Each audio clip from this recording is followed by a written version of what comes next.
नमस्कार दोस्तों, आज के हमारे इस वीडियो में हम आपके लिए देव उठनी एकादशी की प्राचीन कथा लेकर आए हैं। एक समय की बात है, किसी नगर में एक राजा था। उसके राज्य में प्रजा बहुत सुखी थी।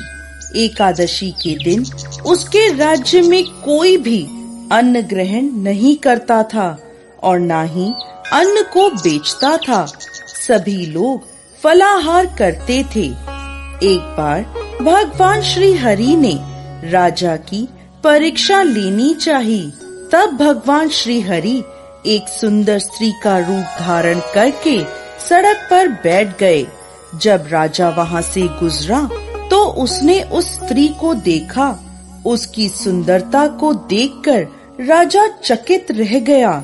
राजा ने उससे पूछा, हे सुंदरी, तुम कौन हो और इस तरह यहाँ बीच रास्ते में क्यों बैठी हो? तब सुंदर स्त्री बने भगवान बोले, मैं बेसहारा हूँ। इस दुनिया में मेरा कोई जानने वाला नहीं है। मैं किससे सहायता मांगू? राजा पहले ही उसके रूप पर मोहित हो चुका था। तो उसने उस सुंदरी से कहा, तुम मेरे साथ मेरे महल में चलो और मेरी रानी बनकर रहो। यह सुनकर वह सुंदरी बोली, मैं तुम्हारी बात मान लूंगी, पर तुम्हें इस राज्य का अधिकार मुझे सौंपना होगा। राज्य पर मेरा पूर्ण अधिकार होगा। मैं जो भी बनाऊंगी तुम्हें खाना होगा। राजा उसके रूप पर मोहित था, इसलिए उसने उस सुंदरी की सभी शर्तें स्वीकार कर लीं और उस सुंदरी को अपने महल में ले गया और उससे विवाह कर उसे रानी बना लिया। अगले ही दिन देव उठनी एकादशी थी।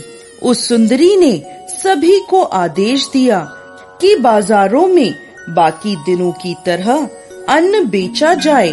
उसने महल में मांसाहारी भोजन पकवाया तथा परोसकर राजा को खाने के लिए कहा। यह देखकर राजा बोला, रानी, आज देव उठनी एकादशी है, मैं तो केवल फलाहार करूँगा।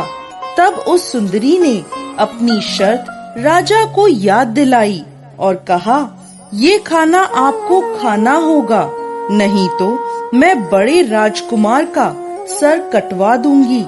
यह सुनकर राजा बहुत दुखी हुआ और उसने अपनी स्थिति अपनी बड़ी रानी से कही। तब बड़ी रानी बोली, महाराज, धर्म ना छोड़ें, बड़े राजकुमार की बलि दे दें। बेटा तो फिर मिल जाएगा, लेकिन धर्म नहीं मिलेगा। ऐसा कहकर बड़ी रानी रोने लगी। तभी बड़ा राजकुमार वहाँ आ गया। माँ की आँखों में आंसू देखकर राजकुमार ने अपनी माँ से रोने का कारण पूछा। तब बड़ी रानी ने राजकुमार को सारी बात बता दी। इस पर राजकुमार बोला, मैं सिर कटवाने के लिए तैयार हूँ। पिताजी के धर्म की रक्षा जरूर होगी। राजा दुखी मन से राजकुमार का सिर देने के लिए तैयार हो गया।